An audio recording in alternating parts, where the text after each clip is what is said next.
terrible storm of rain and hail hit the South African city of Pietermaritzburg on Wednesday afternoon. Massive hailstones caused severe damage and heavy rainfall flooded the roads.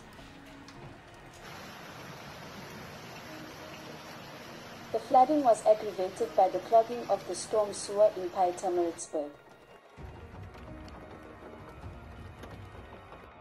Motorists caught in the storm reported dents left on their cars after being hit by golf ball-sized hail. I had to urgently seek refuge at a gas station because I could not see anything in front of me, said an eyewitness.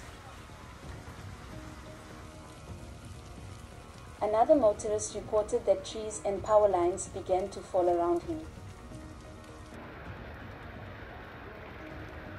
Residents also reported damage to the roofs of houses by hail, and broken windows remained in some buildings in the central area of Pietermaritzburg.